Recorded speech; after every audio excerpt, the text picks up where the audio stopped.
que tem essa coisa da diplomacia e das regras da boa educação agregadas à sua formação. É um juiz antigo.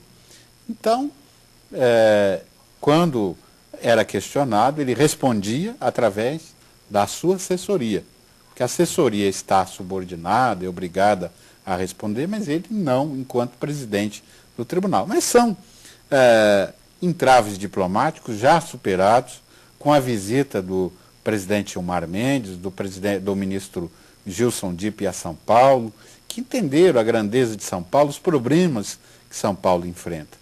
Então, nós não somos contra o CNJ, pelo contrário, da grande maioria dos colegas e dos membros do CNJ, nós nutrimos profunda admiração e respeito por todos eles.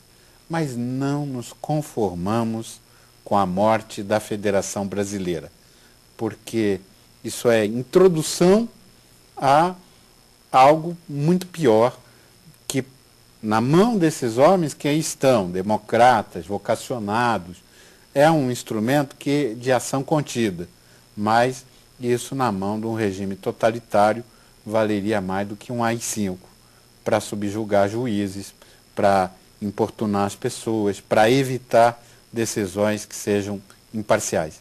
Então a nossa crítica, ela é doutrinária, ela é técnica. Nós não nos opomos ao Conselho Nacional de Justiça, acreditamos que os resultados por ele apresentados provocam muito alarido. Parece que o judiciário é um poder doente, em função de alguns episódios relatados nas inspeções feitas, mas este não é o retrato do poder judiciário, como também não é o retrato do Senado brasileiro aquilo que se diz de alguns senadores, de alguns servidores, porque esta casa defendeu com a sua própria vida a democracia brasileira em todos os trechos da sua existência e da história do Brasil. Então, nós não podemos vir com aquela retórica que os fins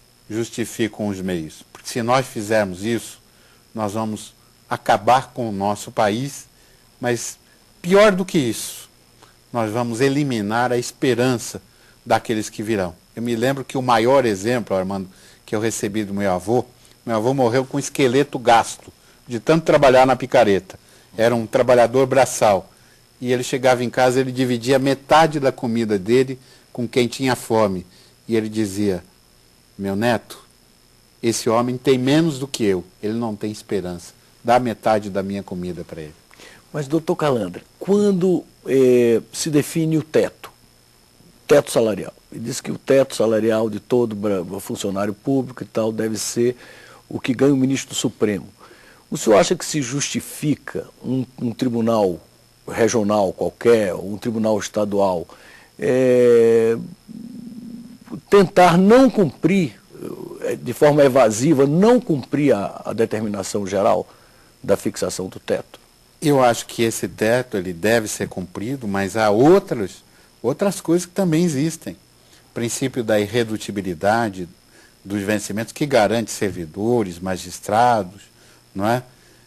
Para dizer que tudo tem que ser reduzido ao teto, nós teríamos que reduzir a Constituição, mudar a Constituição e dizer que não existe direito adquirido, que ninguém tem direito a absolutamente nada, inclusive o cidadão. Então nós temos a preservação de certos direitos adquiridos, porque isso foi reconhecido pelo Supremo. Agora, há notícias nas inspeções do CNJ de irregularidades gravíssimas cometidas por alguns tribunais, não é? Que não são maioria, são estreita minoria, não é? Esses relatórios das inspeções trazem essas notícias. Como corrigir isso? Através de ação. Para que existe o Tribunal de Contas? Para que existe a Assembleia Legislativa? Eles existem para funcionar, para coibir. Para que existe o Ministério Público? Mas nesses estados o Ministério Público não tem coragem de procuração. o Tribunal de Contas não tem coragem de corrigir as contas dos tribunais. Será que nós vivemos num país de covardes? Será que nós vivemos num país onde em todo o Estado não se acha um patriota, alguém capaz de propor uma ação popular contra um ato irregular?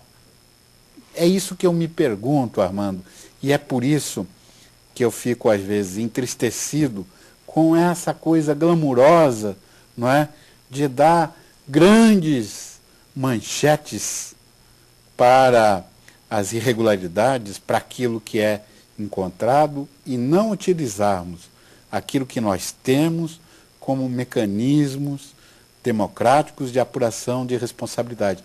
Fui juiz criminal durante longos anos, fui juiz da seção criminal do Tribunal de Justiça, lidávamos com o pior tipo de criminosos, de delinquentes do país, mas respeitando o direito dessas pessoas de serem processados dentro da lei.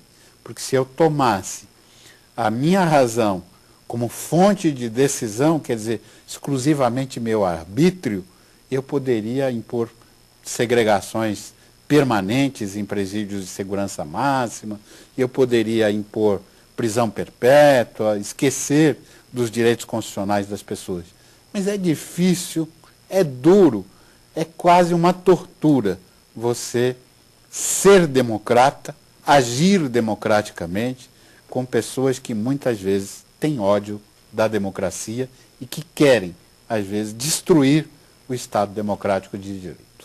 Doutor Calandra, o ministro Gilmar Mendes talvez seja a personalidade brasileira no momento que mais polêmicas esteja provocando. Qual é a avaliação que o senhor faz da gestão do ministro Gilmar à frente do Supremo e do CNJ?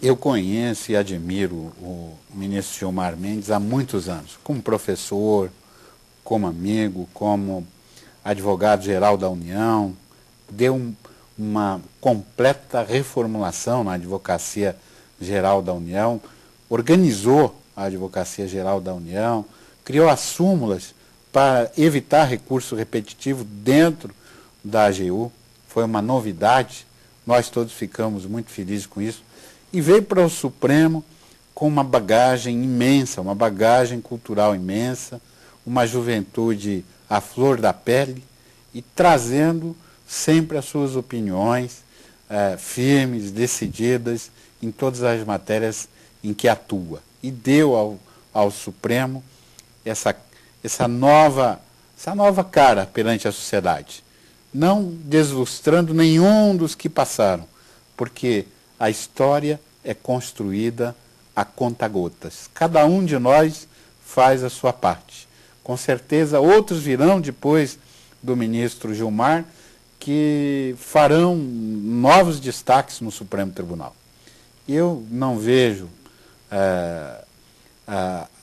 o ministro Gilmar que não seja vestido com a toga de juiz.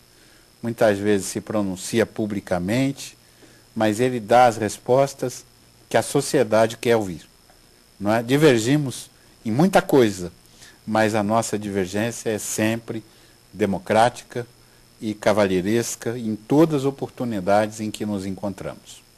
E sobre o processo de escolha da magistratura brasileira, o senhor não acha que tanto o executivo como o legislativo interferem excessivamente no processo de escolha? Não é constrangedor para o magistrado candidato a uma vaga do tribunal ter que bater de gabinete em gabinete, pedindo apoio?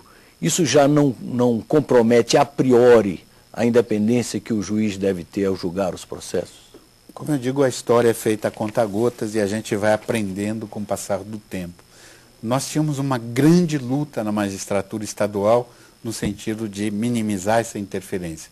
E hoje, mercê da nova Constituição, nos estados, quem nomeia o juiz ou o desembargador de carreira é o próprio tribunal e não o Poder Executivo e não o Poder Legislativo. Nós compartilhamos a responsabilidade de indicar,